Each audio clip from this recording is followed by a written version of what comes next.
Welcome. Welcome everybody. So where did we end off last session? In episode 35, Apis started in the greenhouse that doubles as a place of worship to the gods of plant life, and a headquarters to the Penkempur and Imgolshed, the warriors of the wilderness, the wanderers of the wilderness, the elven, mostly elven, faction of druids and rangers and outlanders and people who maintain the balance between civilization and the wild. And they were talking to an elven woman there about the dragon, the half-dragon creatures, the half-dragon rats and half-dragon squirrels that they had met and fought on the way to Fondurg.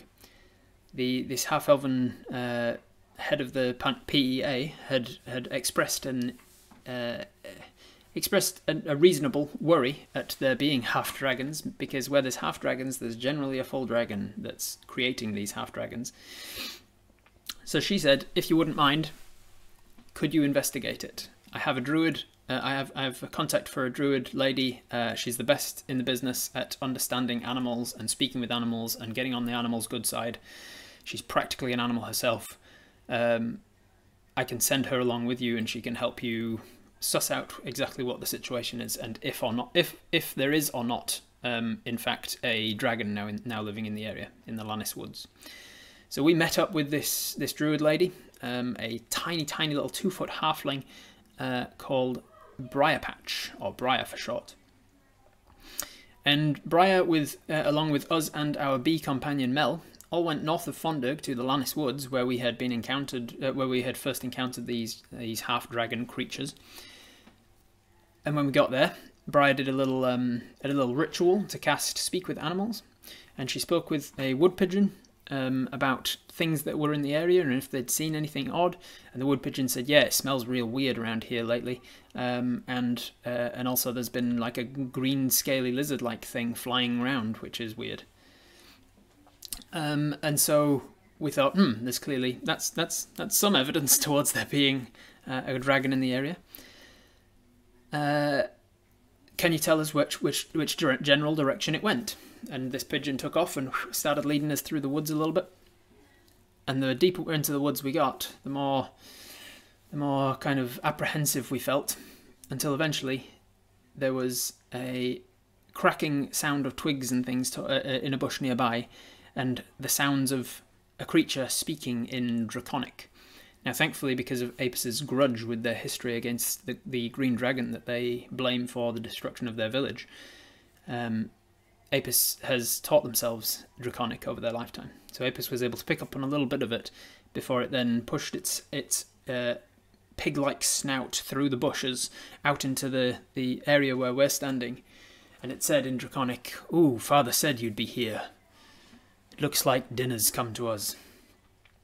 And that's where we ended off, with this horse-sized boar bearing down on us from outside of a bush with a green scaly snout up into its green dragon-like head. I forget the name. Head frills. So that's where we're starting. Because it's a clearly hostile situation, I'm going to get you to roll initiative straight away to see whether the boar manages to get whatever it's planning to do off before you do. Now, time sensitive does not necessarily mean combat. It could be a chase. It just means that I need to know who's going when and in what order. So we're going to roll initiative. We're going to go into a time sensitive initiative order. For Apis, these dice have been rolling relatively well. I've already pre-rolled all of everybody else's stats, everybody else's initiatives, so that I can put them on the board. Let's roll Apis's. Look at that. This is why we have a dice can. Can't make this stuff up. Rolling in front of the game screen, as it were. All right. So with a natural 20 plus 3 from my dexterity over there, Apis has got a 23, and Mel has got a plus 4 and rolled a 17, so she had a 21. So it will be you, and then Mel, and then we'll see. Let's head on over to the battle map. and we'll see it. Wait, let me head on over to the battle map. Head on over to this battle map here, zoom this all the way in, boop, boop, boop, boop, boop, boop, boop, boop, boop. There's your green dragon with its green dragon snoot. Thank you very much to Chloe May who drew this after my description of it in the last session. All right, so let's arrange these in some kind of logical order. It was kind of over here in this bush. It was pushing out of the bush just as we were pushing forwards like this, and what's her face, Briar was coming in behind us, and then Mel was following us along. Let's give her a little wing token. Let's give her a little wing token there to show that she's not on the same level as us. She's like up in the air a bit, but she's overhead, let's say. So Mel rolled really well, and I assumed she'd be going first with Briar and then the boar. But Apis, luckily, has rolled even better, and so everybody's going to be pushed down one. So how this works, how 100 and some people acting as one character works in my Twitch Tales games, is that you're going to be putting a code word into the chat if and only if you want to take control of Apis for this first round of combat. If you are new to Twitch Tales entirely, and especially if you are new to D&D, I would highly recommend you sitting out of this first round, just seeing how it goes, and then coming into the second round maybe. But if you know what you're going to do, if you have a feeling, like a strong feeling that you have a good idea of what you want to do for Apis, then type the word !first in the chat. F-I-R-S-T. Kelso Pie. You are up first, Kelso. You have control of Apis in this moment. Decide what you want to do. You have a movement, you have an action, you have a bonus action. There is a little stream off to your left. You came in from the south on the map.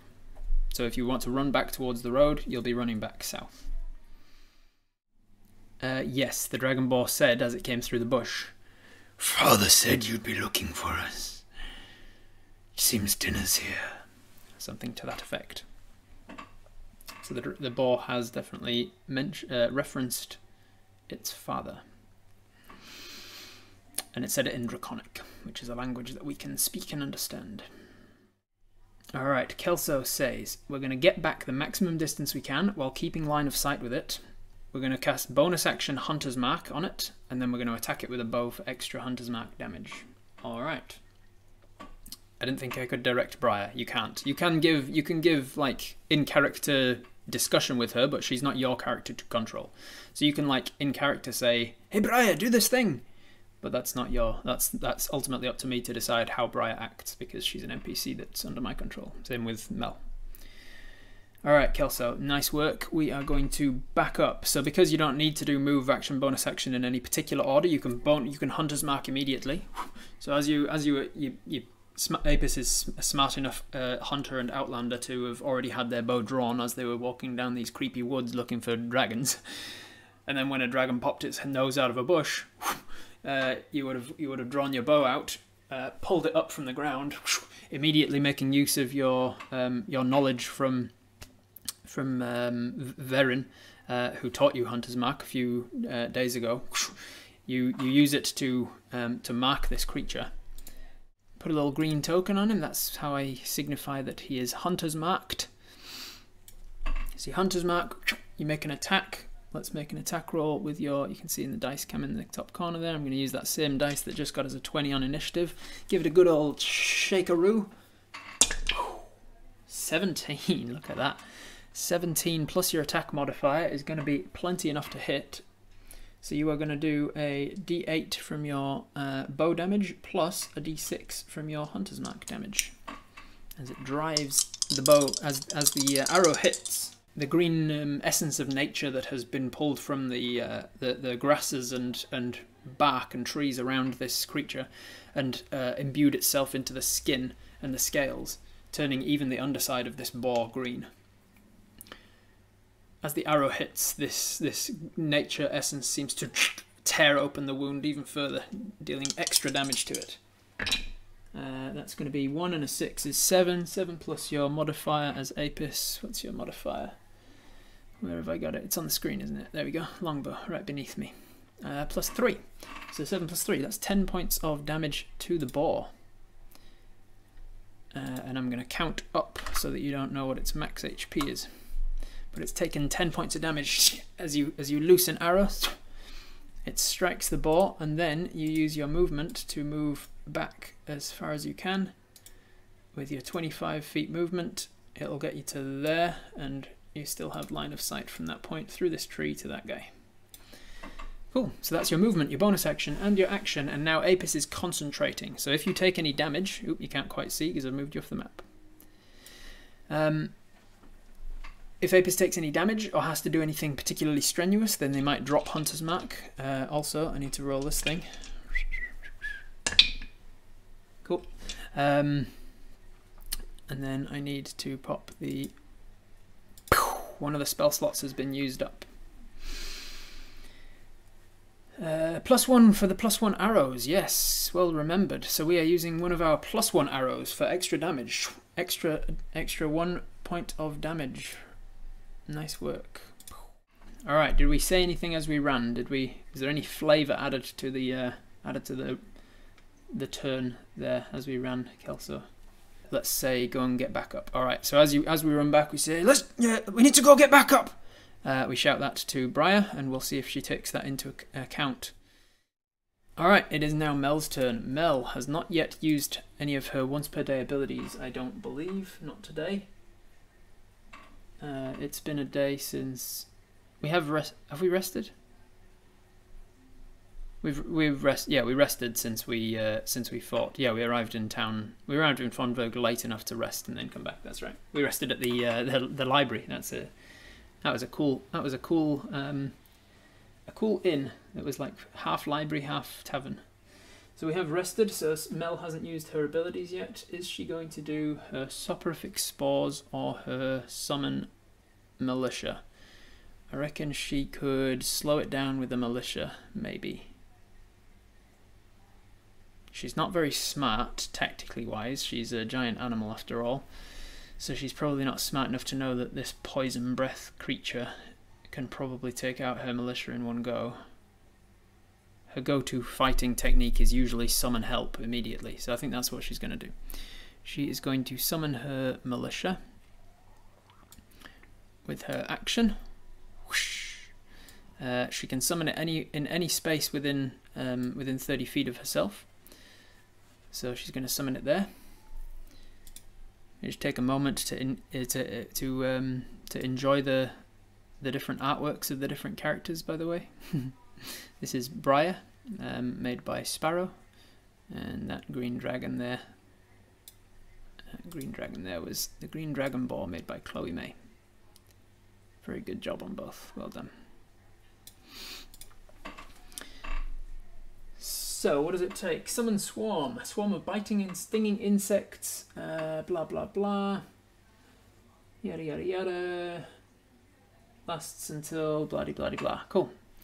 That is her action to do that. She is then going to fly. Does she fly towards it? Does she fly away? You did shout in common. Let's go get back up. Mel doesn't understand common. And you just made an attack roll, so she's going to attack. She's going to fly down towards it. Let's bring her to the front. And then she's going to make a sting attack against the boar. Alright, so Mel's going to make an attack roll. This is a little stripy bee dice, thanks to Fancy. Fancy Unicorn gave me these. I'm going to roll for Mel using her Mel bee dice. What's her attack modifier? She's going to... sorry, no, she doesn't get to attack because she's just used her Summon Swarm, which was her action. But she just used her movement to get to him. Alright, no attack for you yet. That was her action, her movement. Now it is the Swarm's turn. Let me turn the Swarm on as part of her token now. They go immediately after her. They are going to use her dice to make an attack against the boar. That is a 15. 15 plus the Swarm's biting attack is an 18. 18 is enough to hit. And they do 2d4 plus 1 piercing damage. Those may be 4s. That's 4 + 1. 5 points of piercing damage as they bite and sting, and as these as Mel she starts to speak in this queen bee like language, and all of the bushes and grasses and the ground starts to shake as if hundreds, thousands of biting and flying and stinging insects are crawling out of the ground and dropping from the underside of leaves and swarming themselves into this cloud of mites that bite this creature for 5 points of damage. That is all of Mel's turn. It is now Briar's turn. Briar, let's have a look at Briar's ability. So firstly, you're in a dangerous position. You understand animals very well. This creature is clearly some kind of hybridized animal. She's been around enough animals to know when they are dangerous and when they're hostile, and this one is definitely dangerous and hostile. Apis says, let's go get help, but then Apis's giant bee companion gets herself into a very dangerous situation. Is Briar going to go and try and help Mel, or is she going to get the heck out of there? Let's see. I think I'm going to roll for it. I'm going to roll to see which one Briar's going to do. Which one's weighted towards which one. She wants to save herself, but she definitely wouldn't leave an animal in danger if she can do so without putting herself in danger. Can she wild shape and can she do a spell? Let's have a look what spells she got. She's going to use Speak with Plants. So as her action, how does this look? What does it look like when she's casting spells? She's got her staff that's larger than she is. She roots it down into the ground, I think. She realises that she needs to commune with the plants around the bush that this boar is pushing its way out of, and she drives the bottom of her staff down into the dirt at her feet. And as she does, she focuses her energy on the wood of the staff, and the fact that it's untreated wood. It's as natural as she can keep it, while still being moulded to work as a quarterstaff. And she connects that into the ground, and from there, all of the roots that it kind of pushes past in the dirt, and from that root network, she can feel and sense all of the different plants around her, all of the different grasses and weeds, the trees and the bushes around. And she talks with them. She speaks with them. She asks them for help, rooting out the pun intended the source of this corruption, this poisonous corruption to their forest. It doesn't specifically say that it moves with her, but because it's a range of self, I'm going to assume that it does move with her, and as such, I'm going to give her an aura. I'm going to give her an aura of it's a 30-foot radius, isn't it? So 29, because it takes account for the actual token itself. Let's give it a green aura because she's speaking with plants. That is her aura of Speak with Plants. So any plants in that area, she communicates with them and she says, help us. These creatures are a sickly drain on your forest. Together we can hinder its attack.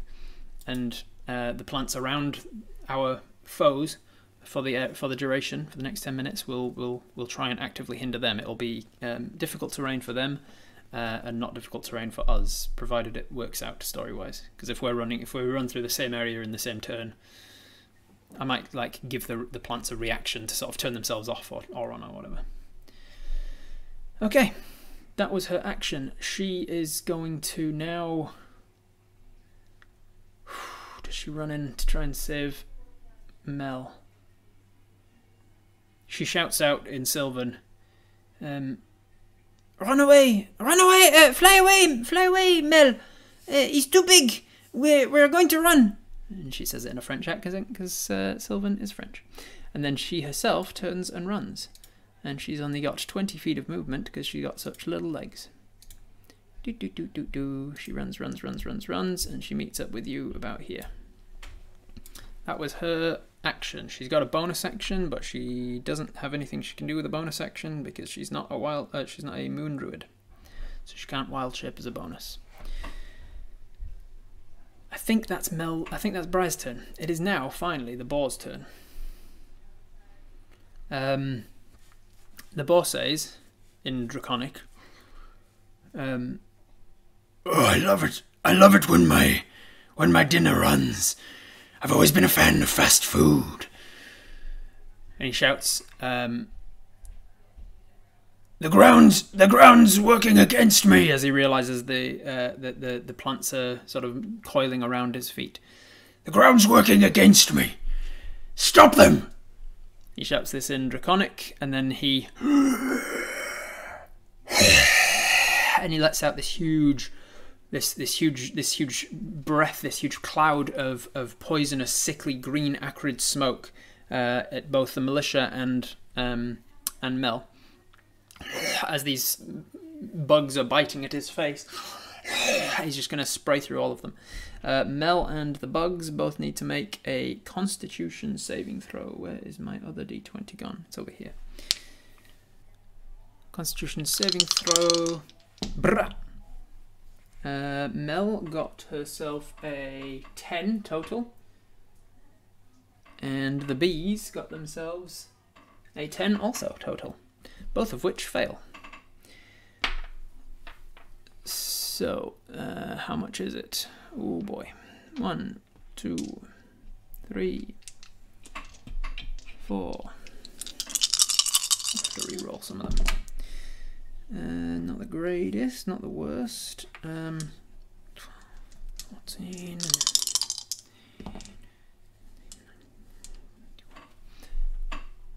Mel takes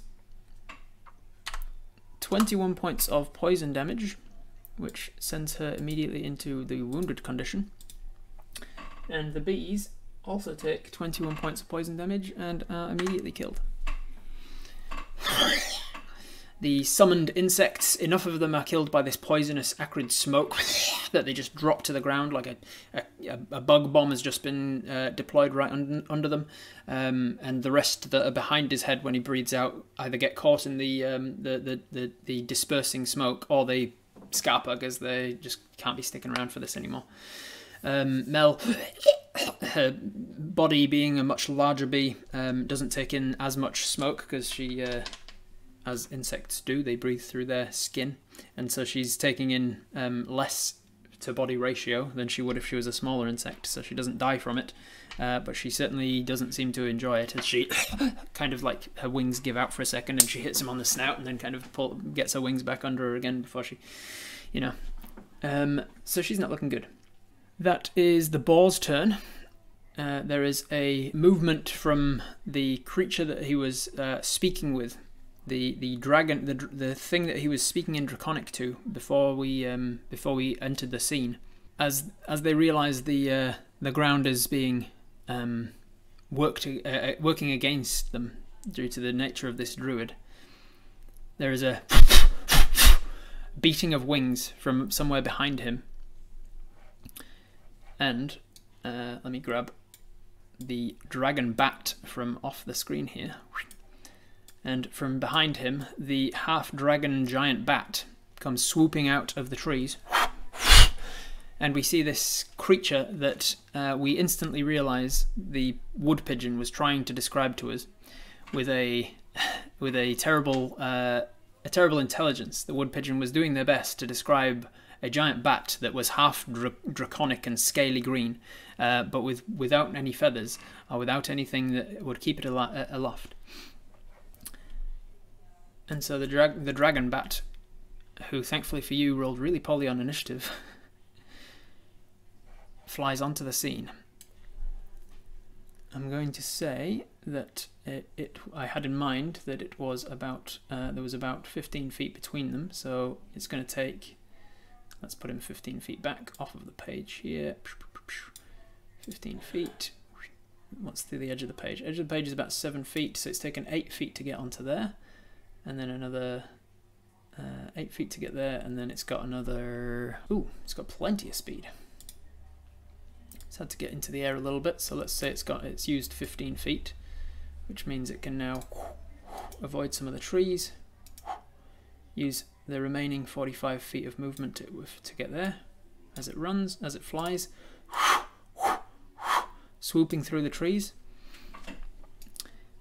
It gets to here, and then as it sees you running, it's about 15 feet up. Well, it's about, what would it be? Actually, it'll have to be a little bit shy of that because I imagine it's about 10 feet in the air. Let's give it a wing token just to remind you that it's not on the same level as you. And then once it gets there, are you within range of its ability? Just. You are just within the 15-foot cone. So as the the dragon bat comes swooping in, it lets out this torrent of poisonous green smoke. And Apis needs to make a Constitution saving throw. Thankfully, you're pretty good at your Constitution saves. If we pop back onto the main page here, you can see your Constitution is a +2. So you've got a +2 to this roll. That's a 4, however. A 4 Constitution save, so that will be a 6 total. Do you want to use your Inspiration or Lucky Horseshoe to re-roll that? You have advantage against poison saves. Yes, you do. Thank you for the reminder. You have advantage because you're a dwarf. 9. 9 + 2, that's an 11. So, do you want to use a Lucky Horseshoe or an Inspiration? You've got an 11 total. You don't know if an 11 is enough to succeed or not. What do you want to do? And with 62% of the vote, we have decided we are going to re-roll. We're going to turn off our Inspiration, and we're going to use that as a re-roll of this Constitution save. Oops, Daisy bumped my thing. That's an 8. 8 + 2, so the Inspiration got lower than the regular roll, so a 9. 9 + 2 from Constitution is an 11. 11 is a save, just. So now you know in 10 fails and an 11 succeeds against the dragon bat anyway. So we will only take half of the damage, and then because we are resistant to poison, we'll take half of as much again. So we will take a quarter of the damage, which is pretty useful for us. And I rolled like ass. 1, 2, 3, 4, 8. 8 and another 8 is 16. 16 quartered is 4. We only take 4 points of damage from that bat's breath. Let's go. 4 points of damage from 45 takes us to 41. Because of our dwarven hardiness, we are fine against it, mate. We're fine against it. That is the bat's all of its movement and its attack. It is now back to the top of the round. Alright, in the chat there, let's roll it. Punkbrarian, can you put us a little emote or something in the chat to say that you're still here, Punkbrarian? Concentration check, thank you, Seed, for the reminder. Let's roll a concentration check to see if we are concentrating on our... Yes, we are. We remain concentrating on the hunter's mark. Punkbrarian, you are here. Awesome. Alright, Punkbrarian, what do you want to do? Alright, Punkbrarian says we are going to tell Mel in Sylvan to disengage. She will hopefully listen to us, given that she's so poorly she's so poorly hurt right now. She's badly hurt. Then we're going to throw a net at the bat. That's pretty smart. We do have a net in our inventory, don't we? We've got a net right there, look. So we have currently got our bow out. So in order to get our net out, we'll either need to bonus action stow our bow or free action drop it. Stow it for a bonus action. Cool. So that's what we do. We've just fired off to this boar, and we turn and run. And as we're turning and running, we're keeping an eye on making sure that we can see the boar so that we can shoot it again. But just as we're seeing Mel flying into it, we're like, "No, Mel!" And we shout out in Sylvan, "No, disengage! We need to run! We can't take it! It's too much!" We shout out that in Sylvan, and just as we're sort of shouting this other one comes swooping over the treetops, and we manage to tank most of it. Some of it forces itself into our eyes, and we kind of blink the sort of stinging instant acid that's kind of made when the poison reacts with our tears. But we think, oh, that thing needs dealing with. So we quickly throw the bow over our shoulder, reach down into our bag, get out the net, and unfurl it. And as an action, we are going to throw it at the thing. Now, I'm going to just quickly look up rangers and what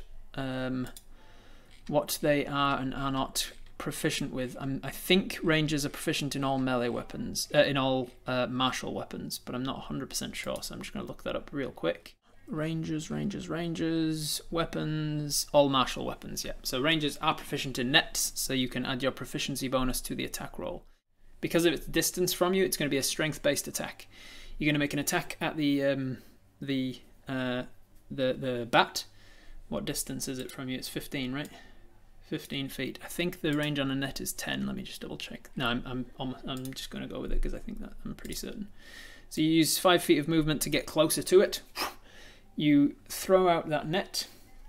It's going to be a strength-based attack, but you get to add your proficiency to it. So basically it is a +3 to hit with the net. 6. 6 plus 3 is a 9. I'm going to put a poll in the chat real quick to see if you want to re-roll that. Basically, once per day, you can re-roll any attack, saving throw, or check with that. Because we just failed with the attack, Apis is going to draw on that luck of the lucky horseshoe. Watch it disappear. Oof, there it goes. And we're going to re-roll the attack, which you can see up in my dice cam here. Come on, high numbers. 19 is a high number. It's almost the highest you can get. 19 plus 3 because of our proficiency in nets. We've got a 22. 22 is enough to hit, and the net does no damage, but this creature is now grappled. I'll put a little, let's see, there's a little restrict. There it is, the picture of a net even. It is flying and grappled, and when it comes to his turn, it will be tangled up and fall to the ground. Good chance to, good time to re-roll that. So that was our action, our bonus action. We still have some movement left. We've moved 5 feet forwards. We can now move the remainder of our 20 feet back away from them, if I am to understand that correctly. Boom, boom, 20 feet back to there. Alright, and we're concentrating on the hunter's mark still, on this green boy. That is a very successful turn. Well done, Punk Burarian. After Apis is Mel, the giant bee companion, and after her is her militia, which are all dead now, so I can take them off the map. Sorry, militia. Mel, you've just shouted to her to disengage, and because she took more than more than 2/3 of her damage in a single round from this thing, she doesn't need telling twice. So she's going to take the disengage action. She's going to buzz back away from this creature, and then she is going to fly 50 feet pretty much directly. Buzzing around some trees and stuff. She's going to get to here with all of her 50 feet movement. That's her action and her movement, and that's Mel's turn done. It is now Briar's turn. Briar is concentrating. Well, she doesn't have to concentrate. She's still communing with the plants through the wood of her quarterstaff, making the plants around her difficult terrain for her enemies. Mel came down to make an attack. So she came down, like, she used her movement to get to engage with the boar. He breathed on her, and then she was in his melee space, and then she disengaged and ran. It was a very clever idea with the net. We may have lost a net, but it may have saved our life. So there we go. Alright, Briar, she is going to now use her action, now that everybody's away, she's going to use her action to... There we go. She uses her action to wild shape. Let me just pop her token off to the... Oh man, she's going to lose her green aura. Oh well, I can give it to the horse instead. So she turns into a horse. You can see, is this the first time Apis would have seen a druid wild shape? I think it probably would have been. Yeah, it probably would have been. That's pretty cool. Pretty cool to witness, even in dangerous situations. You turn around and you shout, "Come on! Come on, Briar, move!" And then you see, "I'm coming!" And as she sort of leaps herself forward, she like goes into a forward dive, as it were, and the staff that she's pointing forward in one hand immediately sort of retracts and absorbs into her right arm as she leaps forward. And as she leaps forward, both of her fingertips elongate, super long, especially the middle one. And as the fingertips elongate, and then a hoof appears on the end of each one, and within seconds before she even hits the ground, her neck's elongated and her ears have migrated up her head.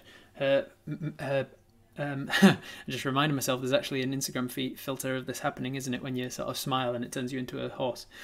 This is exactly what we're seeing. She becomes a war horse as she leaps herself forwards, and then she's going to use her movement to gallop up to us. She can't really get past. She can't gallop past us without hurting us, but she's going to get to here. And then she's used her action. She can't use a bonus action to ready or anything. but she can get ready to run with you on her back. That's what she's going to do.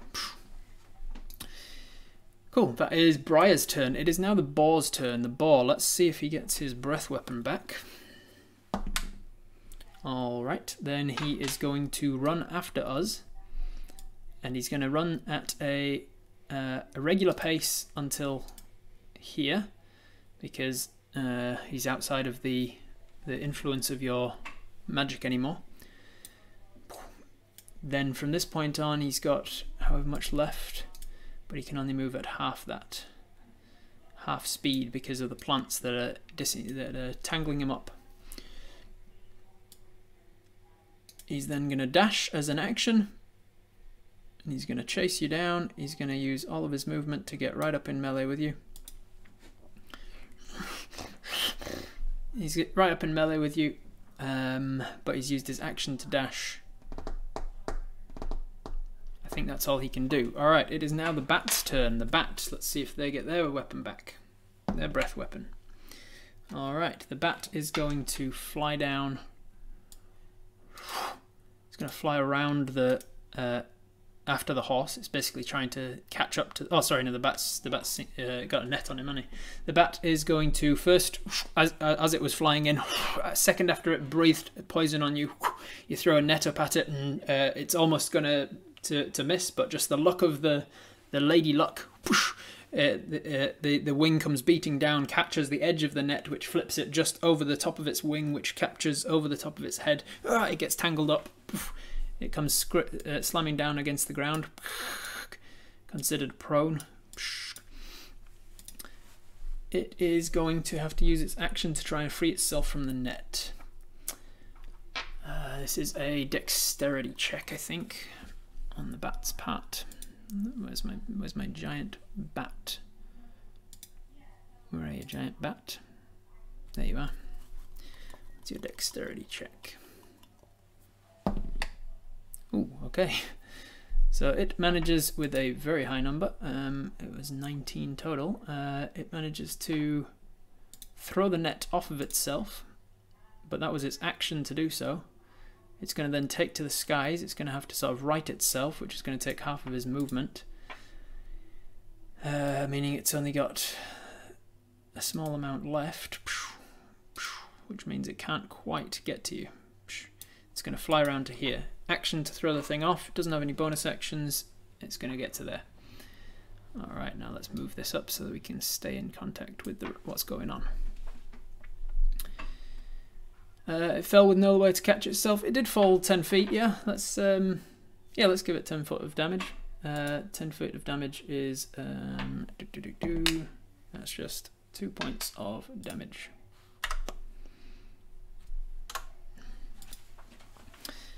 That is the bat's turn. It is now back to the top of the round with Apis's turn. Apis, let's draw who is going next. I should have done this before the bat's turn. I keep forgetting to do that.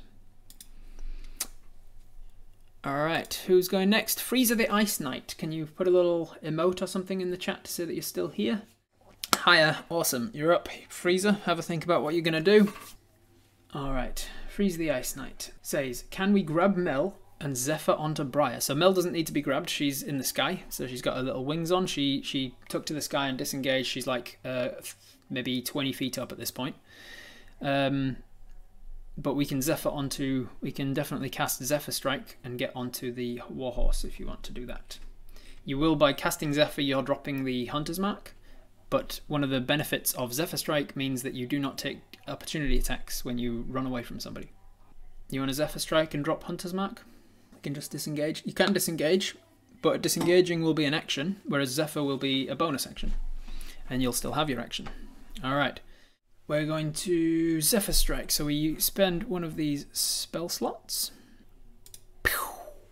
Alright, so we use Zephyr Strike. So what does this look like? We've got nothing in our hands anymore. We've got a bow sling over our shoulder. We've lost our net potentially. Might have to buy a new one, but it's the least of our problems right now.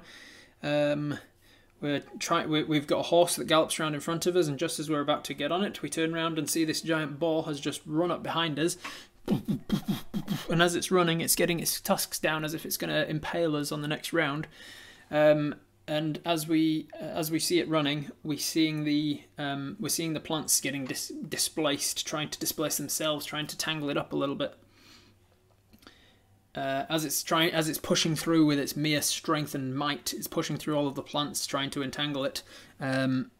We focus in on those plants as well, and we see them slow down, and time starts to slow as we cast Zephyr Strike.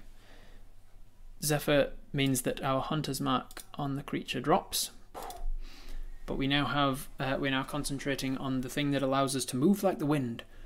And just as it gets to us, we push ourselves backwards off of a nearby tree stump, a tree root, and we get that height advantage. We throw ourselves onto the back of our friend Briar. We're on the top of Briar with half of our movement. We have an action and the rest of our movement left. We can't control her because she's a sentient mount, so she doesn't take our initiative. She moves on her own initiative. But we can now use our action to ready or to make an attack or something. What do you want to do with your action, Freezer? Is talking a bonus action? It depends what you're trying to do with it. If you're just saying something to somebody like, come on, keep up, then that's just a free action. It doesn't take anything. But if you're trying to intimidate or persuade or something that you're actually trying to do, then it might be a bonus. It might even be a full action. Depends how intensive you have to talk to get across what you're trying to do. Shoot the bat and then shout in Draconic, our master will hear of this. Ooh, I like it. Cool. What is it just so I can narrate it properly, Freezer, what is it you're trying to do with that? Are you trying to intimidate them into thinking that you've got a Draconic master that's even more powerful than you are, or what's your intent? Are you deceiving them? Is it intimidation? Is it deception? Regardless, you're trying to make them hesitate. You throw after you're saddled, you grab the bow off your shoulder, you grab out one of the +1 manticore arrows, and you turn towards the bat. You can see that it's got quite a lot of green dragon scales mixed in with its fur, giving it extra armor class than a giant bat should normally have. But with your especially hard manticore teeth arrows, you feel like it should pierce it anyway. So you then use your action to make a strike at the bat. That's a 19. 19 plus your +7, so 26 to hit. That definitely hits. So that's going to be a D8 damage +4 because it's a +1 arrow. There's your D8. A D8 +4. That's an 8. That's max damage as well. So 8 + 4. That's 12 points of damage to this dude. 12 points of damage. And as you strike him, it hits him in a pretty critical place, it seems, with that much damage. It strikes just below the clavicle in sort of where the pectoral muscle would be. He seems to scream out in Draconic and is wounded, is bloodied. You can see blood start to gush from the wound. Bluff, I guess. Yeah, you're trying to make them hesitate. So you're going to scream out, our master will hear of this, and you scream that out in Draconic. I'm going to roll a deception check for Apis just to see how well you can think of that on the spot and how well you manage to make it come out and without worrying. Zephyr damage. You can add Zephyr damage if you wanted. You can go for the if you want to use your once per Zephyr ability to cause extra damage to that guy, you can. You should really tell me ahead of time though. What was I rolling for? Oh, I got a 19 anyway. It was your intimidation, your bluff. So you got a 19 plus your charisma check, your deception, which is a +1 from your charisma there. So you got a 20, dirty 20 on your deception check. So you think of it in the moment. You think, our master will hear of this, and you shout it out, and there's no hesitation in your voice. You feel like you've done a pretty good job of deceiving them into thinking that you have some sort of. Sounds good. Completely forgot. All right, we'll use the Zephyr ability. The Zephyr on top of the you can't attack me when I disengage when I run away from you ability of Zephyr. There's also a once per spell ability that once you've cast Zephyr, while you're concentrating on it before the spell ends, you can give yourself advantage on one attack, and if that attack hits, it takes an extra D8 damage. Somebody remind me in the chat. I think it's a D8. So with advantage, you still would have hit. It just wouldn't have been a crit. And I think it's an extra D8 damage. an extra 3 points of Zephyr damage. That's a lot of damage you just did to him. What was it? 15 points of damage with one arrow. Without even using Hunter's Mark or playing a warrior. Impressive. Alright, so that's your action to attack, your bonus action to Zephyr Strike, and half of your movement to get on the horse. So I think you did that. I already included the +1 arrow. That is Apus's turn. Well done. That was a good turn. A very good round indeed. You have wounded the bat with that huge attack. However, it is Mel's turn now. Mel is not yet... she's not engaged in combat because of the wings. She's up in the air. I forgot to turn them off when she came down to strike him in melee earlier in the fight, so excuse me about that. She is going to, with this guy being below her, is she going to Soporific Spores? She's going to try and put him to sleep. Alright, now she has done this before. And she's accidentally gotten you in the area as well. She's not a smart creature. She's got a significant negative to her intelligence, being that she's a giant bee. Is she tactically smart enough to know again that she might put you to sleep if she does it against you? I'm going to give her an intelligence saving throw and see if she succeeds. What am I going to set the DC at? Slightly lower because she's done it before, so she's got a little bit of experience. But it didn't fail the last... It didn't actually screw you up the last time, so it wasn't a big deal. So yes, she's done it once before, accidentally, but it didn't actually fail. It might put the horse to sleep, yeah. Alright, Mel. There's your intelligence save. Alright. She is going to fly even higher. She flies up about 10 more feet, so she's now probably 30 feet in the air. She's going to center herself right above him, and then she's going to shake from side to side like a wet dog, releasing a cloud of pollen from her body, which floats down in the air, and as it gets to right above him, it starts to like wave backwards and forwards in this sort of hypnotic pattern, which is going to try and put him to sleep. Soporific Spores has a 15-foot radius, and she centered it right on him, which means that you and the horse are both in it. Unfortunately, she failed her intelligence save to realise tactically that this wasn't a good idea. So you, Briar, and the boar all have to make a Constitution saving throw or fall asleep. So I'll roll for you first. That is an 11 plus 2 from your Constitution save, makes it a 13. You have no rerolls, so 13 is all you got. And then for Briar, she got that. And then for the boar, let's choose one for the boar. No forest bonus. The boar got that much. Okay, all of you succeeded. So everybody kind of feels like, whoa, you start to go to sleep. But then the adrenaline kicks in and prevents you from falling off the horse. The horse takes a sort of a buckled step as they started to fall, but then and managed to throw it off a little bit. It is not a poison, no. It's a sleep effect. If you were a half elf, you would have been at advantage against that because it's a sleep effect, but you ain't.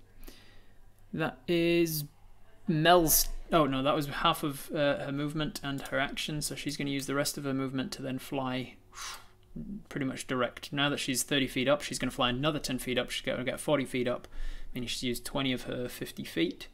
She's going to go another 30 feet this way. And now she's just able to fly above the trees and everything. She's going to go over this way to get away from the bat a little bit. That is Mel's turn. It is now Briar's turn. Briar on the horse is going to run. Now, let's see what you got. Which way do you can't really get out of this without running past the dude, can you? Can't get over that rock very easily. Oh, he's up in the air though. Oh, but only about 10 feet up. Another intelligence save to see if she can head down, because you're on the back of her. So the bat could take an attack of opportunity against you as she runs past him, but I don't know if she would know that. Let's give her an intelligence check. How used to having a rider is she? Not very used to it, apparently. In the moment, she's a little bit more concerned with getting the hell out of there, so she runs past the bat, who's 10 feet in the air, and the bat is going to take an attack of opportunity against you as you run past. Normally, if you are forced to leave somebody's melee range, they don't get an attack of opportunity.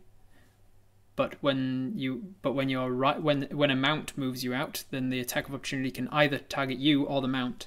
So as the bat goes to bite down at you, your Zephyr moving like the wind kicks in, and you dodge to the side. And the bat's big like canine teeth come biting down at the air where you were just a moment before, just like a half second before. And you manage to avoid the attack of opportunity because of your Zephyr strike. There's 40 feet of movement to there. I've run out of maps, so I'm just going to grab everybody and move you all back up to the top of the map. And this is almost like a chase scene now.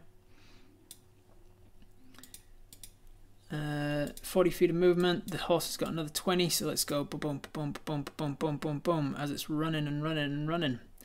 So she can dash as her action. She's running between trees and things as she runs. That's another 40.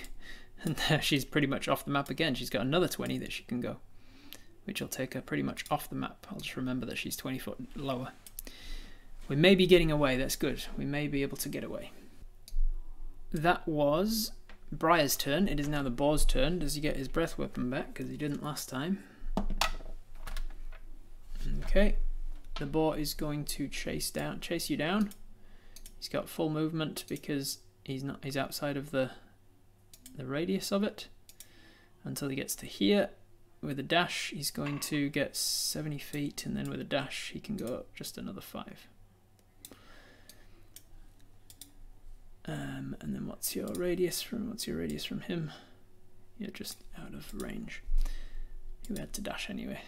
Then it is the bat.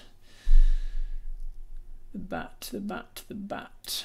Actually, let's draw for Apis first, so that you can be thinking about what you're about to do before next time. Who's up next? Nog! Nog! Are you in the chat? Nog! Yes, excellent. Start thinking about what you're going to do. You're up next. We have left Mel behind, and she's potentially about to fight a bat, aerial combat style. Alright, top of the bat's turn. Does he get his breath weapon back, because he didn't last time? Alright. Oh yeah, another 20 foot further. Well remembered. So, top of the round. Top of the bat's turn, rather. Sees you fly, is riding off on a horse. Is he smart enough? What's the bat's intelligence? Is he smart enough to know that?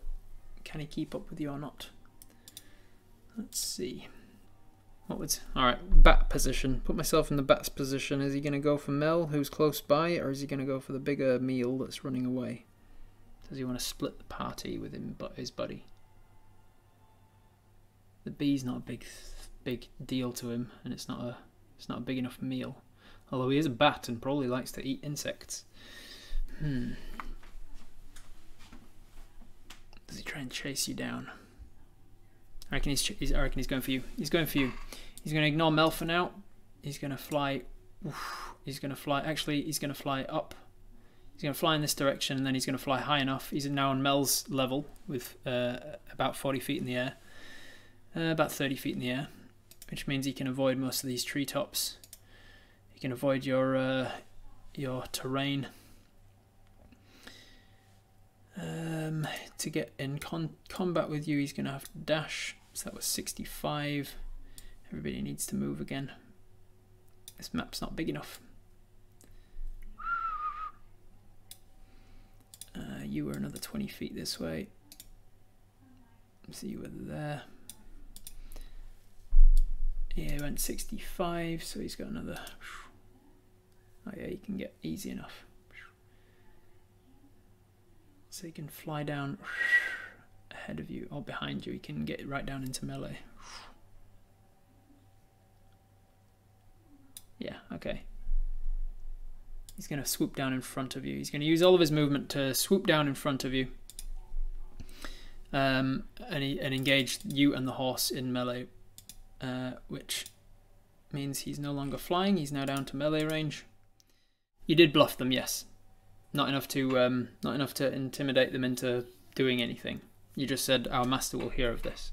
So you've made them believe that you have some sort of draconic master, which has probably incentivized them to stop you from escaping even further, because, oh god, if you've got some draconic master, they need to deal with that. So still bloodied, fluttering around the head of the height off the ground of the horse's head. So that's about where you're looking, engaging both you and the horse in melee range right now. That is the bat's turn. Back to the top of the round, we've got Apis's turn. Nah, what are we going to do? You say ready action that when we are far enough away that we don't have to disadvantage, and can we already planar? What? Didn't read that right. Ready action that when we are far away enough that we don't have disadvantage, and can we also ready planar? You can't ready planar because it's a bonus action. You can't ready bonus actions. You can just ready an action. So you can ready an attack. Is that what you mean? Are we readying an attack? Ready to shoot. Gotcha. I forgot to shoot. Yeah, I thought something must have been. Ready the shoot action so that we're far enough away that we don't have disadvantage. Gotcha. Because in melee range, when you're shooting somebody in melee range, you have disadvantage. Anything more than 5 feet away, you can shoot them fine. So you're getting your arrows ready so that when the horse takes you out of range, you can shoot it. Cool. That's your action. You've got a bonus action, and you've got a movement. You're not going to use your movement because you're on a horse, unless you want to dismount the horse. But let me look up the planar warrior and tell you exactly what it says, because I think if you use your bonus action now, it wouldn't help. Planar warrior, as a bonus action, choose one creature you can see within 30 feet of you. The next time you hit that creature on this turn with a weapon attack, all the damage dealt by the attack becomes force damage, and the creature takes an extra 1d8 force damage. So if you took your bonus action to planar warrior, you'd have to attack it before leaving its melee range. You can't take a bonus action to planar warrior and then also ready it. So you're just ready to shoot once you no longer have disadvantage. Zephyr again, so we can activate it. Yeah, if you wanted to, we've got one more spell slot. You could drop Zephyr Strike, cast it again, and then you can give yourself advantage on the attack, which would cancel out the disadvantage of being in melee. And then once you hit, you do extra damage. You can also planar warrior with your sword. Yeah, it doesn't do as much. It's not quite as likely to hit, but you can also bonus action. If you were planar warrioring, you'd have to drop your bow in order to planar warrior. If you use all of your spell slots, then you have nothing left to cure wounds Mel, and you're leaving Mel potentially behind with a giant bat unless you deal with the bat. No redoing the Zephyr, just ready to shoot the bat. Cool. And nothing with the bonus action? We could just attack with disadvantage and a +7, yeah. Still potential to hit. You're still doing a +7 to hit. So even with disadvantage, you might roll high. I don't think we can do anything with it. Okay, cool. So we will ready our action to strike it. You pull out a +1 Manticore arrow, and you knock it, and you're ready. As it flies down right above you, you're pulling out an arrow, and then as it's flying in front of you, you realize, oh god, I can't get a good aim on this. So you're just kind of readying with it being there, and you're still concentrating on the Zephyr Strike spell. All right. After Apis' turn is Mel. Mel is all the way up here. Where are you, Mel? She's going to flying above the treetops. She flies 50 feet down to here. Then she's going to fly another 50 feet out of here. That was her action and her movement and her action. We're not yet out of initiative. We're doing well. We can almost outrun them, but the bat can fly without hindrance, so it's doing okay at keeping up with us. That was Mel's turn. It is now Briar's turn. Briar is going to... Does she see that this bat is wounded? Is she going to disengage and then run, or does she kick and then run? Maybe she kicks and then runs. Because no point disengage if you kick, and you might actually take the thing out. Yeah, that's what Briar's going to do. She's going to kick it with a horse kick. Briar is going to make a hoof attack at this bat that's just come swooping down in front of it, and it's seemingly trying to breathe in and get its poison breath back. That is a 20, dirty 20 to hit. Nice work, Briar. What does it do? It does 2d6 plus 4 bludgeoning damage. She smacks her feet into her front feet. That's 14 points of damage. Holy moly. Taking into 31 points of damage as the bat comes in, and you can see that this greenish tinge is imbuing itself into the saliva of this bat as it's opened its almost canine-like face. Its tongue seems to like spread poison, and you can see it starting to billow at the back of its mouth. Briar brings up her feet and slams them down onto this bat, right in the clavicle, right above where you smashed its arrow in before. It's injury on top of injury, and it drives the bat to the ground. And so the second hoof comes down, and crack! You hear a sickening crack as it thumps through the back of between the head and the upper back as she stamps her other hoof down through its neck and breaks its neck. It is dead. That was a good damage roll. As she stamps on it, she then is going to scalper with her movement, getting over the top of its difficult terrain. So that's 5, 10, 15, 20, and then another, so just 5 off of what she can normally run. Boom, boom, boom, boom. That's 50 feet. Oops, she's run herself into a corner there, so I'll take off another that and then go back this way. That's as far as she can get. Good work, Briar. It is now Boar's turn. The Boar. Ooh, I can take the bat off of the initiative order now, because the bat is an X-bat. The Boar is going to charge after us. Thankfully for us, it has to manipulate itself around trees and whatnot. It gets here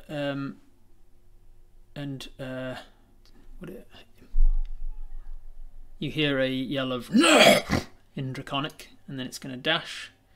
It's going to get to the edge of your field here, where it starts to get a little bit entangled in weeds and things again. Oh, did he get his breath weapon back? Because he still didn't get it back at the start of next turn either. That's that. Good. As the boar comes charging down behind us, whoosh, we can now turn around and spend our readied action to fire. We readied an attack, so here is the attack. 9 plus our modifier of 7 is a 16. 16 on the boar's armor class. Let me have a look. Where is it? 16 is enough to hit. So let's roll that damage. A d8 plus 4. 2 plus 4, that is 6 points of damage on the boar. Taking him to 22 points of damage. You starting to look wounded yet, mate? Let's have a look. You are now starting to look wounded as we strike him somewhere. It cuts across the face. A chip of green scale comes off of his face and starts to bleed.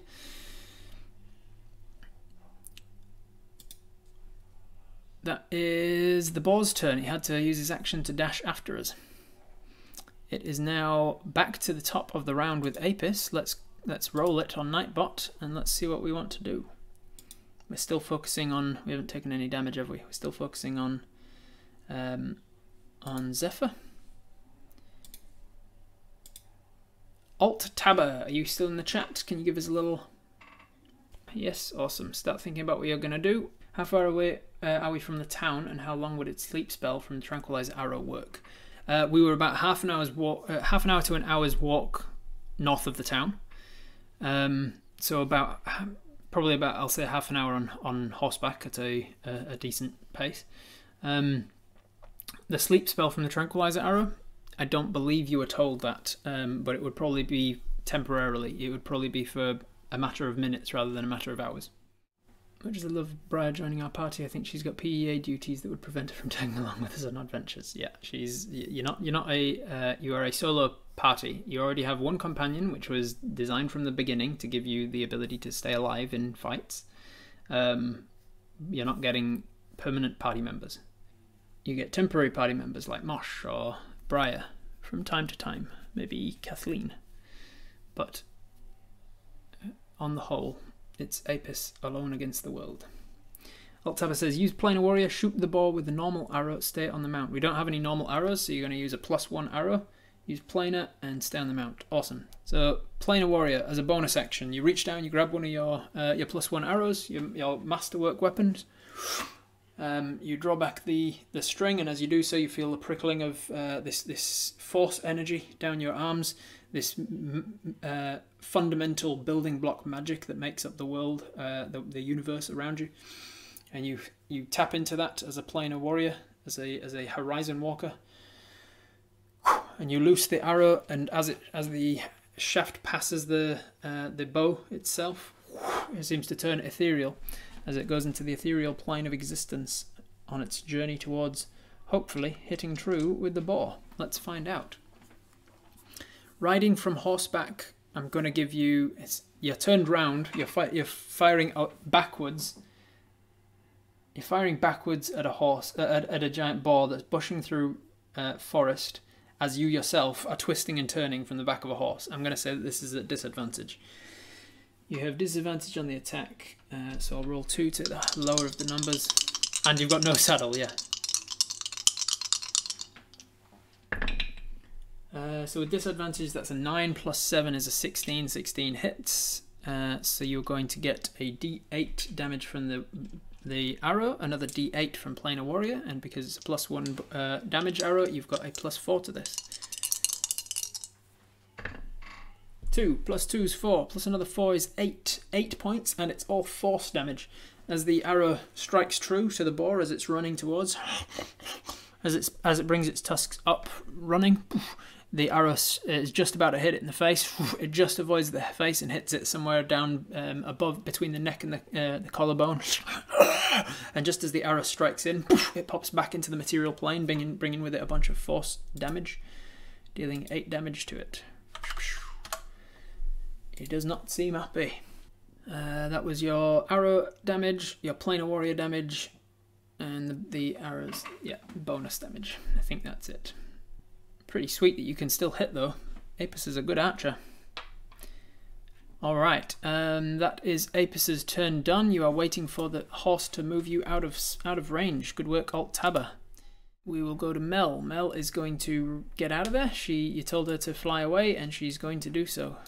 She is not happy. She's injured, and she's flying. So that's 50, and then another 50 to dash, to bonus dash. Takes her to about there. She's you see her take off above the tree line. She's out of there. Was that our last spell slot? No. So a good thing about Planar Warrior is it's an ability that comes from being a Horizon Walker. It is not a spell, so we can do it as many times as we want. We get it for free every turn whenever we take a bonus action to do it, which is pretty sweet. Next up is Briar. Briar is just going to run. She's still doing her getting you out of there as a horse thing. So now she doesn't have to make an attack or disengage. So this might be the winning turn because she can back and forth through the trees. It's 104. She's got another 15-ish. She can get us to there. Alright, so we're overtaking Mel. She's overtaking us. We're kind of running with each other, with Mel being able to fly 100 in a straight line and us being able to run 120 in zigzag lines. We're kind of going the same pace. It is now the boar's turn, and he is going to chase down us as well. He, unfortunately for him, has to fly in. He has to run in zigzags as well, and unfortunately for him, he doesn't have as high a speed as the horse does, so he only gets to there. Let's see if he gets his poison breath back. He does not. It's been really lucky for you guys that neither of the half dragons actually got their poison breath back at any point during the fight. So at this point, you are making ground on him. He can't get his poison breath back. He is wounded. At this point, he's out of your sight because of trees and things, and there's no way of him catching up unless you stumbled or something. And Briar's good enough at running that she's not going to stumble. At this point, there's no way for him to catch you. So we are now out of initiative order. Congratulations on surviving the encounter with the half dragons, everybody. We did it. So Apis runs on the back of Briar. Apis and Briar run until you reach the forest edge. You burst out of the forest onto the path where you initially did your little ritual talking to the wood pigeon, and just in case he's still coming, you just don't even stop. You sort of let Briar direct you, and she runs you all the way back to town with her wild shape and the length of time that it can last. She can get you all the way back to town before it runs out. And when you arrive back, you slide off the back of the horse, pretty tired, pretty exhausted, and look back, and there's no sign of him getting to the edge of the forest or following you or anything like that. So you've made it back to town, everybody. Congratulations. What do you want to do? You've got one spell slot left. You've got a little bit of damage to yourself. It's really unfortunate for the bat that he rolled so poorly on that damage, and you rolled so well, well, just well enough on your save against it. Because if you'd have failed the save and you'd have rolled better on his poison, then he might have actually been a more decent threat to you. Cure wounds or give a health potion to Mel. Yeah, we could cure wounds on Mel. We've got one more spell left. Train for 5 days now. Let's celebrate not being eaten. Go back to the PEA or whatever they were called. Slam a pint of ale after a tough battle. Alright, so firstly, let me put a poll in the chat as to whether or not you want to use your last spell slot on Mel. 74% of Apis' brain deciding yes, we're going to use Cure Wounds. As we arrive in at the gates of the town, Mel catches up to us and lands on the back of Briar right before she transforms. And we focus in on the energies that we get from Flonanshale, the goddess of healing. And we allow that power to enter our body as we let the adrenaline cease and our breathing go back to normal. And we think calm thoughts. We know that we're out of safety for the time, out of danger at the time being. We're approaching a town where we hope we're going to be safe. So we allow that calm serenity to enter our blood, and we feel this warm tingle propagate down our arms, through our hands, and into Mel's body, where the poisonous gases that were sort of clinging to her bee-like fuzz, it dissipates, and her sort of coughing and her belaboured breathing returns to a better state. How much do we cure her for? 1d8 plus wisdom, so 1d8 plus 2. 7 plus 2, so we regain, we double her current hit points from 9 to 18, and because 18 is more than half of 30, she has no longer got the wounded condition. So she's still not full, she's just above half. And yes, you are quite right, we need to now remove the net from our inventory, which we no longer have. I need to remove a few arrows as well. Thank you, Apis, that is, I feel much better now. Oh, they were quite big and dangerous. I cannot believe how many of my insect friends were killed in one single shot by this thing just breathing on us. It is quite dangerous. Hey, it was. And she sort of buzzes off, and the horse eventually just shrinks down, as if the horse turns from regular war horse down into like riding horse into pony, until eventually it's this tiny little thing which then stands up on its back legs, and the snout shrinks down into its face again, and bushy hair starts to the mane sprouts from the side into this full head of bushy frizzled hair. Briar turns to us and says, well, that was something, wasn't it? It was quite clearly a boar and a bat, but they're the product of breeding with the dragon, I would say. It seems that I didn't. What did you understand what they were saying? You seemed to talk to it in its own language. She doesn't seem to speak Draconic. See, when we arrived, it said. Father's told us that you might be looking for us. Looks like dinner's here, and then attacked. And then as we were running, it said they're getting away stop them, and that's when the bat thing came out. And then I just shouted at them, "Oh, the master will hear of this," just to try and intimidate them. So I think they probably think that I'm working for another dragon now, which will definitely interest them, I'm sure. If I know anything about dragons, and I do know quite a bit, it's that they're very territorial over their area, and they hate other dragons with a passion. And so if there is a dragon that is their father, that is sticking around and teaching them Draconic and such, then he won't want to know that there's another dragon in the area. So hopefully I've done the right thing with that. Also, thank you, Briar. We wouldn't have made it if it wasn't for your horse trick. It was very smart. And whatever you were doing with the plants, I assume that was you. The plants seem to be moving. She says, yes, that was me. I've got the ability to talk with plants, and I can sort of ask them for favours and things, and they tend to listen if you're nice to them. And I just told the plants that they were in danger of being poisoned and sickened by these creatures, and they could help us put an end to it. So the plants were willing to help me back. Right, well, it was certainly useful. It slowed that boar down. And it did slow the boar down as well. Like, there was a couple of times that he probably could have got an attack off if it wasn't for that. So, what do you want to do? You're outside of the outskirts of the town now. Do you want to go to the PEA or the Knights first? I know a couple of people were saying both. So, which one first? You're on the north side of town, so if you wanted to go through town, you would get to the Knight. You'd be going past the Knights, and then you'd go south of town to get to the PEA. It's whether or not you want to tell the Knights about anything, or like stir up any sort of rumours that are going around town already. Now the dragon invades the town to kill Apis. Maybe.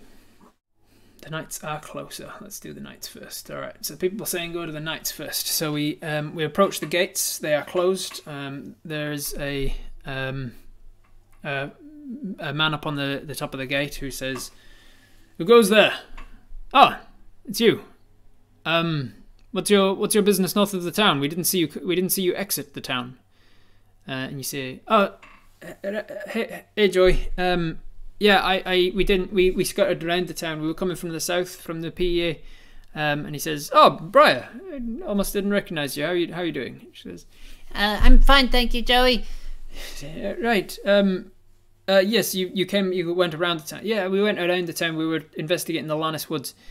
Can we come?" "Yes, of course." And he waves to people below, behind the gate below, and you hear something being pulled up and off of the gate, which is opened for you.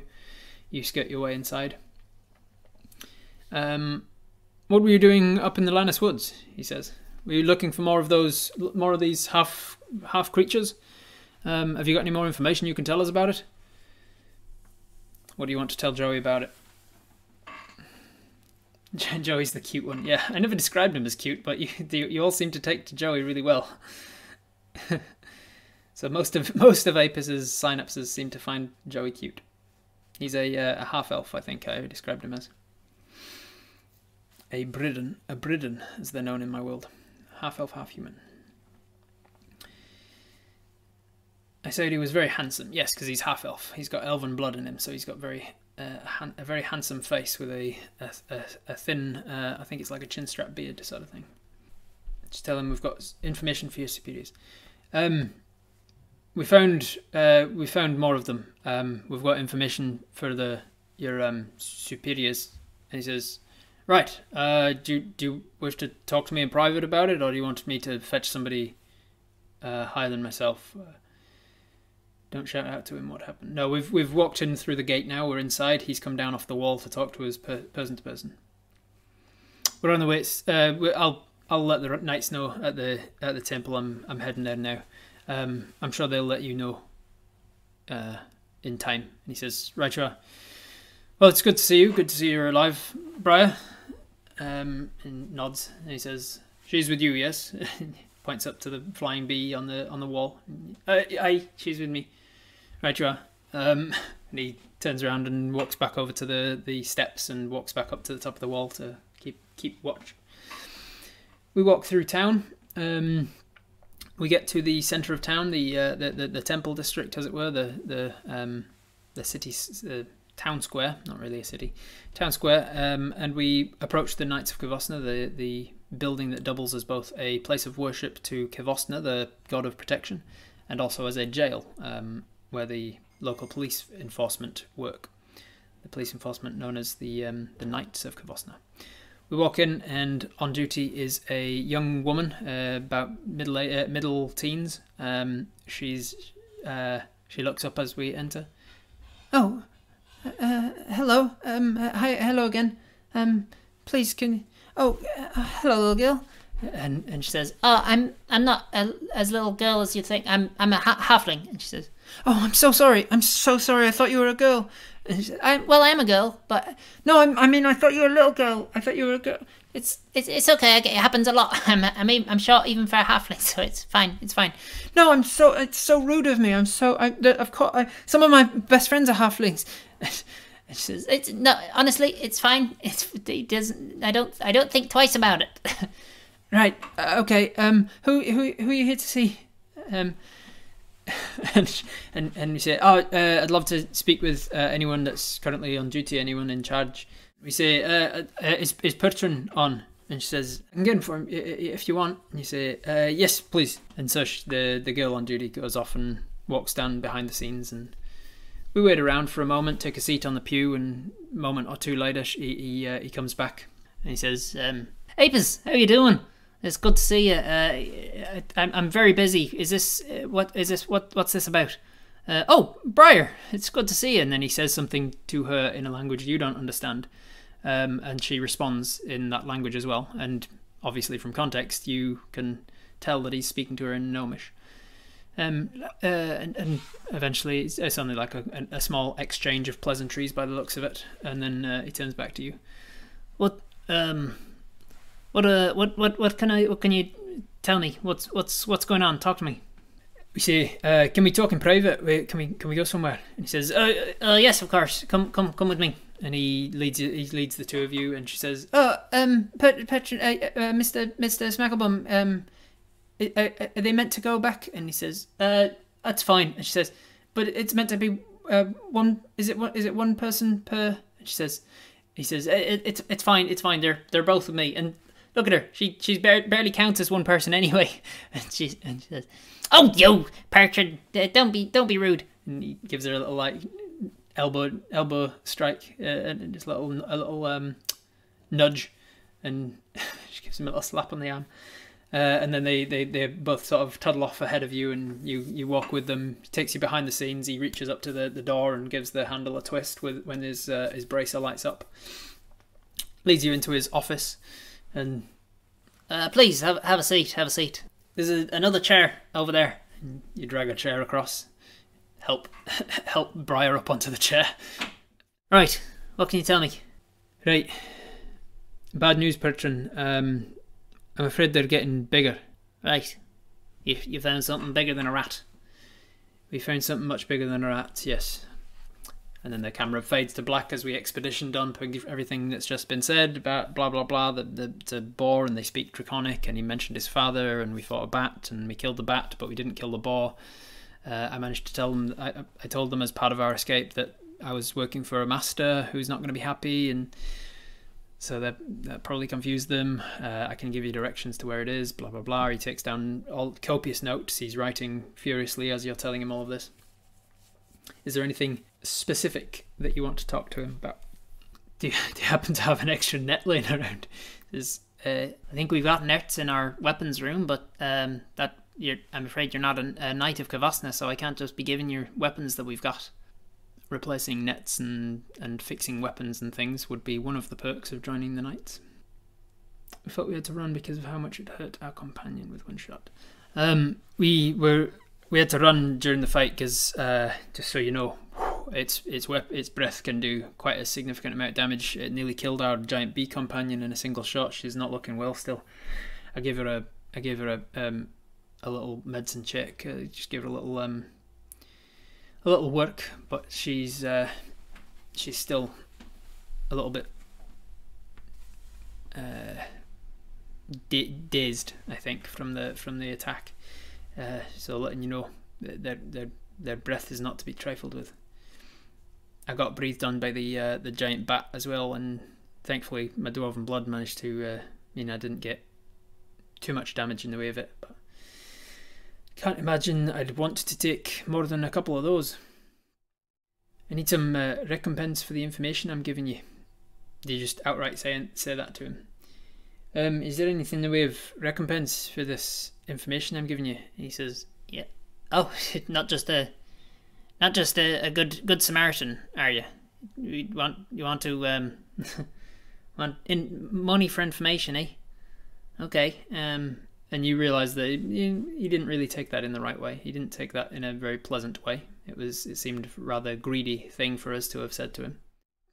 Do you think the city should be put on alert? You say as he opens a drawer beside him. Well, I suppose I could give you.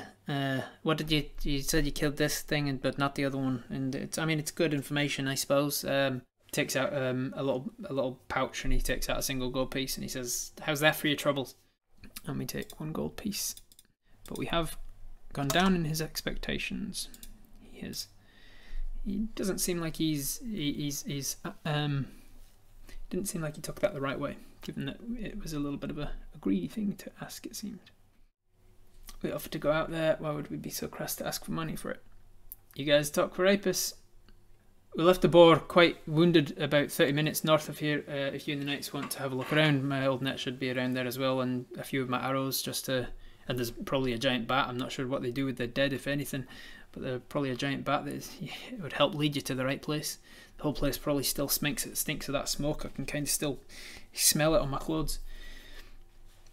Do you think we need to tell people? And he says, I don't think we need to tell people, not yet. It's definitely information that we need to get out there, but I think for the time being it's important that we don't cause an alarm when we've got no extra information to tell them about.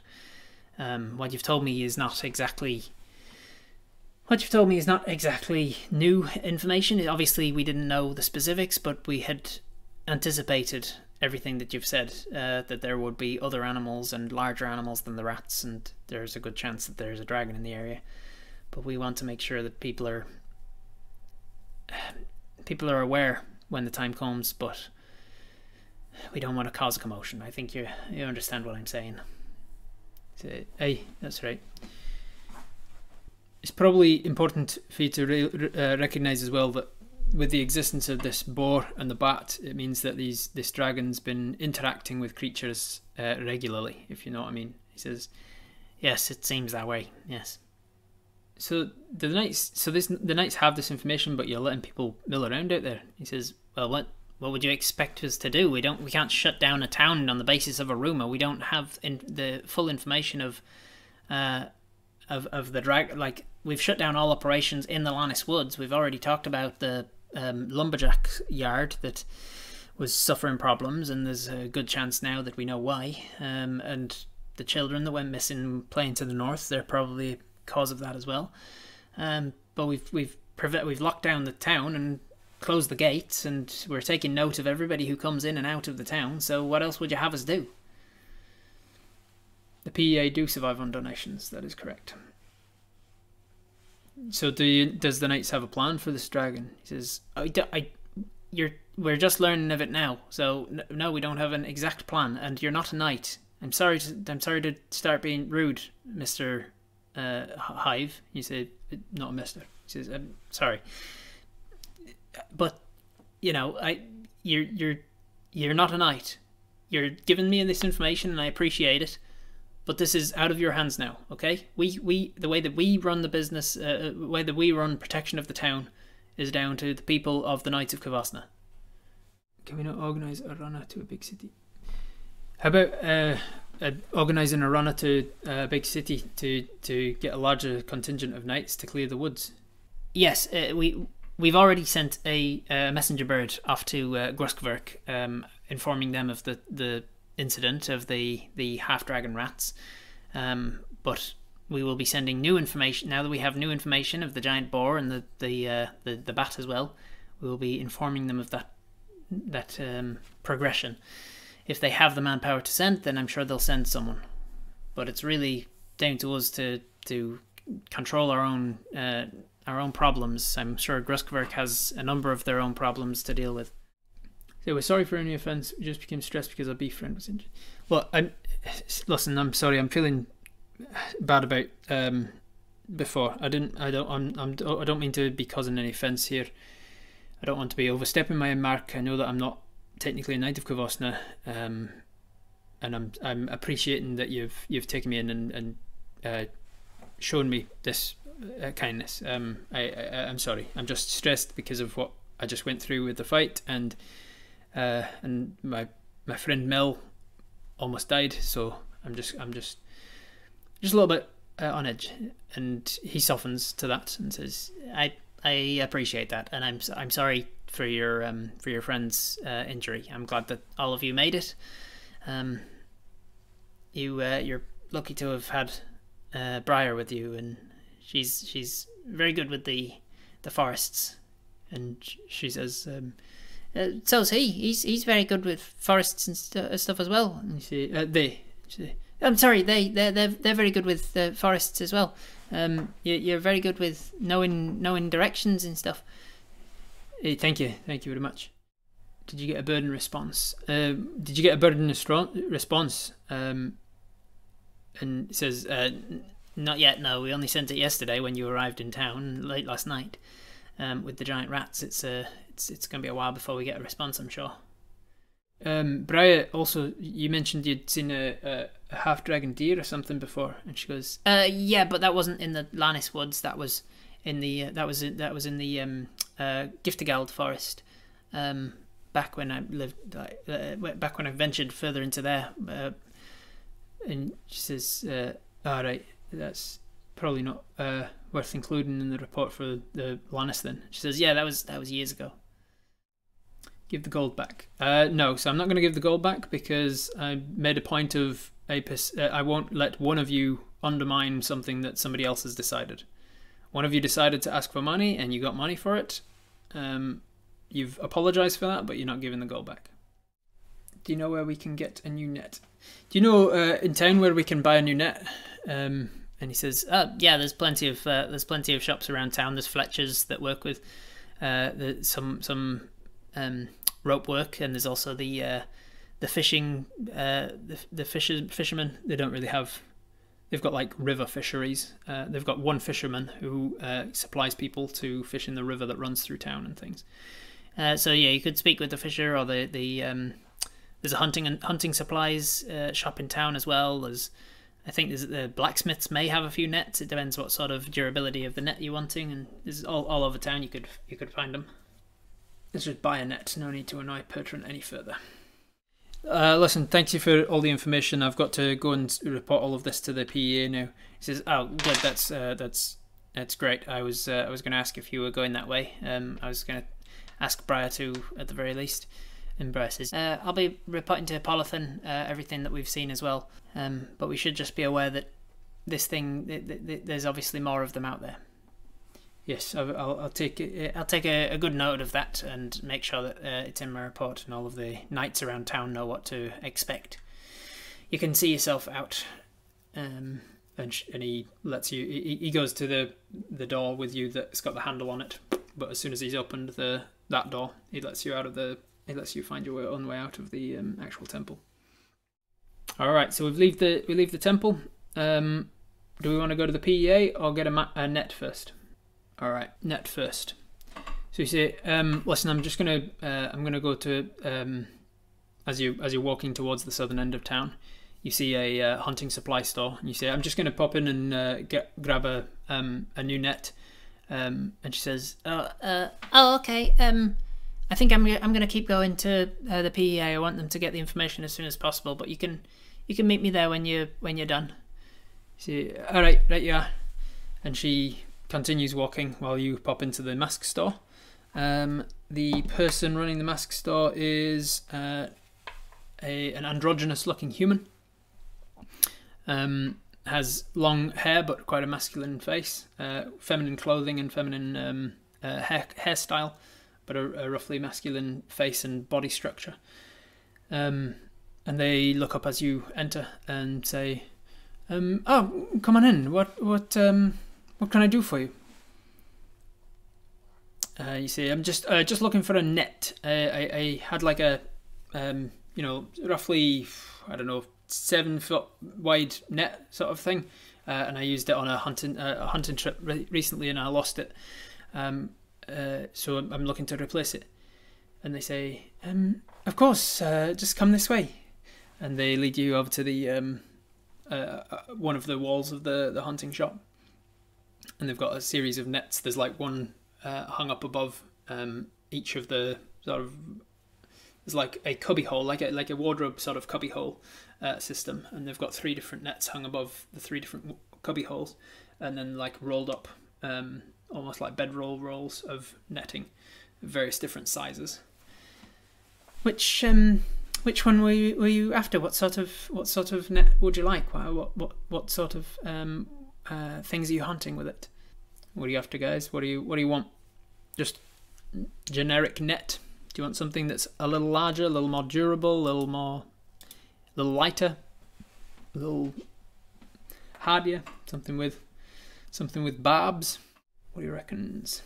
Looking for something heavy, like heavy duty, hard to throw off. The things I'm hunting are big and strong and tend to be able to toss off smaller nets like this. You take a little look out and let's see what the percentage is that they've got like a barbed net here. Oh yeah, cool, they've got one. They say, oh yes, of course, this one here is actually, and they pull out one of the ones further up the shelf. This one's a very heavy net. Feel the weight of that one. And you take it and, oh yeah, it's heavy. What sort of size is it? And they say, it's just like that one up there. You see the one at the far right? It's quite a large one. It's about the same. I think this is... Yeah, this one's actually about a foot larger than the one that's on display there in both dimensions. But you can see that in the corners there, they've got actually a hook that is designed to barb themselves into the animal that you're hunting. It's not the most pleasant if you're not going to be quick. I wouldn't recommend this one for like a trap that you sort of set and forget, because it can cause quite a lot of stress and damage and anxiety to the animal that's caught in it. But if you're in a sort of a hunt down and grab them, then it temporarily sort of incapacitates them with a little more use to it. It does take quite a bit more to create it though, so it's a little bit more on the expensive side. The encumbrance a thing, not necessarily for weight per se, but for bag size. You haven't got much in the way of inventory space. Yeah, so you can't be taking too much. How expensive? How expensive are we talking? They're 5 gold pieces. Do you have one that's like weighted instead of barbed? Then the same size, but they're not. They won't stick into or damage the creature, but they'll hold them down with weight instead. Yes, yeah, absolutely. This one here in the middle, this one has a series of weights around the side that are actually detachable weights that you can add. It's sort of let me show you. This one's a heavy one. It doesn't feel that heavy to begin with, but if you just step back a second there, and they unroll it. And then they open it. They bring your attention to one of the corners, and they say, "This one here," and they've got like poppers, like buttons. Undoes the button and opens up like a corner pouch onto the thing. It says, "This here is for storing rocks or things like that. You can put sand in it, or rocks, or just anything that's dense and heavy. And if you fill it up and then you button it properly, then you can add extra weight to it before you. So you can take it with you." Without taking the extra weight onto your horse or what have you, but then when you get to where you're going, where your hunting ground is, you can then use it to you can then fill it up with weight, then sort of thing. I'm not explaining myself very well. It's late in the day, isn't it? I think I'm getting what you're saying though. Like, it's not heavy when you take it to the place, but you can make it heavier before you actually use it. How much for this one? This one's 3 gold pieces. Let's haggle a bit. You can definitely haggle. So haggling, basically, we can just roll. Like, you have to decide on what you're going with. essentially. And then I suppose so. They've given you a price now. Yeah. All right. Let's roll a haggle check essentially, which is your charisma modifier plus your persuasion. You are not proficient in persuasion, so it's just a +1, straight +1. 13 + 1, 14. All right. I'll knock you off 2 silver. So it would be 2 gold and 8 silver. So you've haggled off 2 gold pieces, 2 silver pieces rather. All right. Yeah. Most people saying yes, take the deal. Hey, I'll have that. Thank you. Right, you are. I'll ring you up. Is there anything else I can get for you? What sort of a hunter are you, by the way? I love your bow. Can I have a look at it? Aye, sure. You hand over your bow. Oh, it's wonderful. You keep it well. You keep the string well waxed. There's not a many hunter takes a good care of their instrument. Well, you've got to take care of your instrument. It might save your life one day. You've got to have your bowstring well waxed. Have you got yourself some bow wax? And you've got a bow, and so it would have come with the things you need to keep it. I don't have it here, but it's assumed to be one of the minor items that you have in your pocket or something. You've got like a stick of wax. How about arrows? Can I interest you in any arrows? I've got plenty of very decent arrows, thank you though. How about a hunting knife? Are you well stocked on knives? And you flip out this hunting knife that was given to you by an elven blacksmith for chopping off goblin ears. Oh, I see. Well, you're well equipped. Very well equipped. So anyway, if there's anything else we can do, I can get you them. Otherwise, I'll just ring you up for the net then. I'm going to make an insight check on your behalf. You're not proficient in insight? No, so just a +2. Nat 20. Nat 20 + 2, 22. You are almost 100% sure that this person is flirting with you.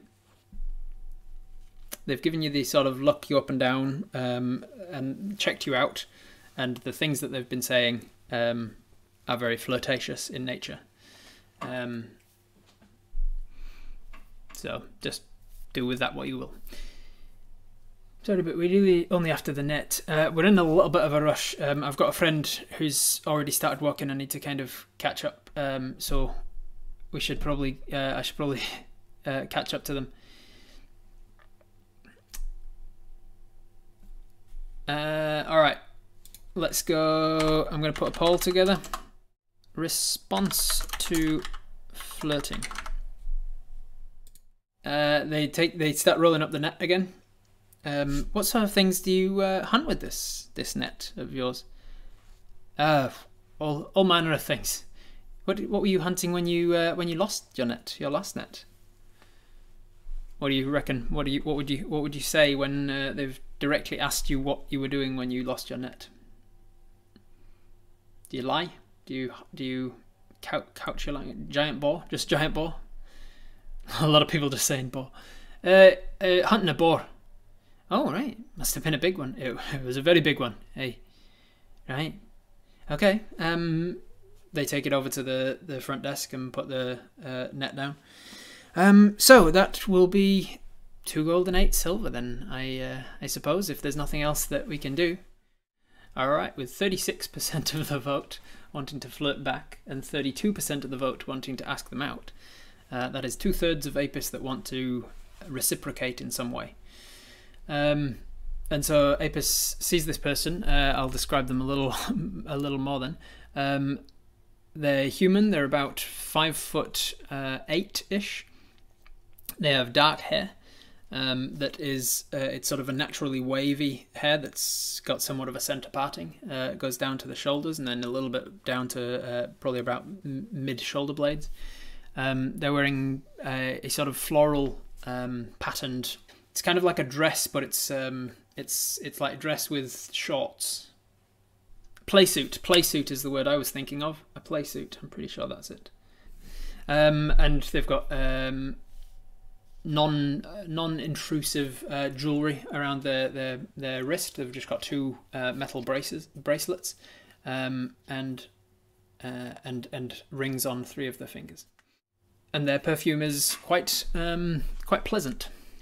They are they've got a quite masculine jaw, and a naturally wide gait to their shoulders. And as they ring us up and ask us for 2 gold and 8 silver, we respond with, how about I give you 2 gold and how about I give you 2 gold and 5 silver, and in response, in response, I can pay you the extra 3 by taking you to dinner. They say, you don't even know my name yet. Say, well, that's the sort of thing that we can learn about each other over dinner. What's your name? My name's Apis. What's yours? I'm Sam. It's lovely to meet you, Sam. What time do you finish? I finish any minute now, really. Probably about another hour or so when the sun starts to get down. Right? What? Shall I come back here then and pick you up? That sounds good to me. What would you like? Where would you like to eat? I don't really know Fondurg so well, so maybe we decide that when the time comes, eh?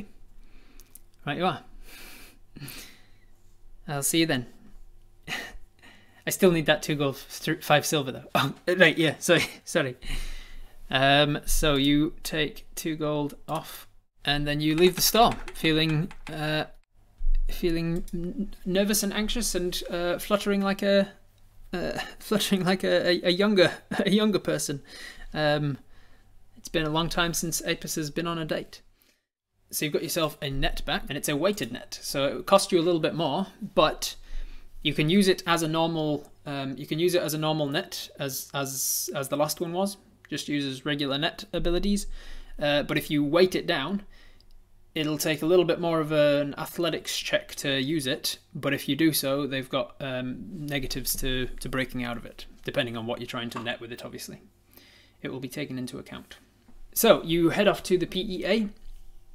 You set off at a bit of a pace to catch up with Briar, and you catch up to Briar about halfway to the PEA, and you walk together.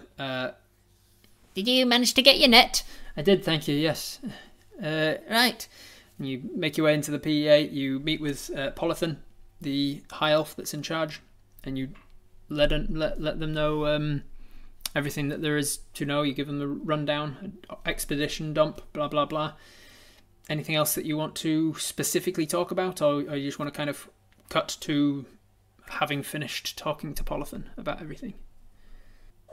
Let Mel play in the garden a bit. Yeah, Mel's caught up with you as well, and she comes back into the garden, the greenhouse, and the people of the greenhouse have to make sure they keep an eye on her so that she doesn't cross-pollinate the plants that they don't want to. But she's playing amongst the flowers that she really loves. I was looking to ask the PEA some of the same questions we asked Kathleen. Ranks, payments, standard operating procedures, but I think I'm the only one there. I don't think you're the only one, Kelso. A few people are interested in how the PEA works. Return the potion. That is a good idea. So we say, oh, and also before I forget, here's the healing potion back. I didn't have to use it. Mel is looking pretty messed up. She's got some. She says, "Is that right? Is Mel? Let me." She calls her over. Mel, she says in Sylvan, come, please. And Mel buzzes over. She says, let me see you. Oh, you took nasty wounds, didn't you, in that fight? Let me heal you up. And Polython will cast Cure Wounds on Mel, taking her back up to full. She cast it at level 2. So she's back up to full. Can we get a flower from the PEA for Sam? That would be cool. Yes. So we give him the potion back. Little gift for Sam. If I may ask, what's a good place to pick up a gift? And Polython says, well, it depends who you're gifting to and what sort of event is the reason for the gift. A gift for like someone you're just meeting, someone you're getting to know, maybe. Right. Nat 1 on the insight check, so Polython doesn't understand what you're hinting at or what you're getting at. I mean, a toy store. There's a couple of carpenters and woodworkers in town that'll make a toy for a gift for a child, or there's a couple of. I mean, I really don't know what sort of gift. Would it be all right for Mel to stay here while we attend some business? Are we going to donate? A lot of people saying donate a gold piece. Also, you guys work on donations, right? The gold piece that you took for the information from the knights is weighing on your mind. A lot of Apis is feeling guilty about it, so you decide to take out a gold piece and say, "Can you put this towards your donations?" And maybe in return, I might take a flower or something, a nice bunch of flowers. I was meaning gifts in more of the sense that a person might give to a romantic partner. And Polython at this point, right, I see, you've got a date. You see, I have. It's been a while.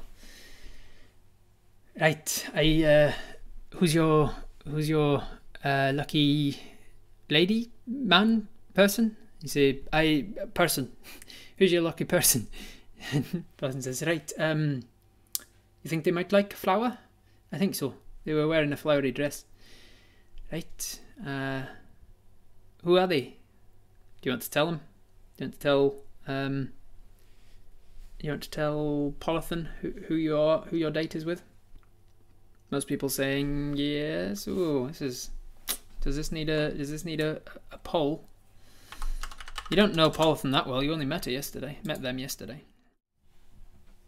All right. Poll 61%. Yes. Tell Polython who the date's with. Polython says, "Who's the date with?" And you say, "Do you know the person who runs the hunting store?" And let me see. It's a pretty big town. It's not as small town as Shadridge, so it's not guaranteed that everybody knows everybody. The person who knows the give me a name. Say Sam. Oh, Sam. Yes. Oh, she's a lovely girl. Oh, is that right? Yes, very very lovely girl. She used to be one of the best hunters of Fondurg for a long time. Great many years spent hunting as a kid, and then she came back. Well, she came back a changed man. Well, it's probably somewhat confusing. She went hunting. She used to identify as male for all of her hunting career, and then one day came back from the forest and let the rest of us know that she was a woman now, and that it was we weren't sure exactly what had caused the change. She said she had found something in the forest that had interacted with her in a peculiar manner, but she felt more comfortable now than she ever had growing up. So that's who she is now, and that was years ago now. But yes, she's a lovely, lovely girl. Very friendly.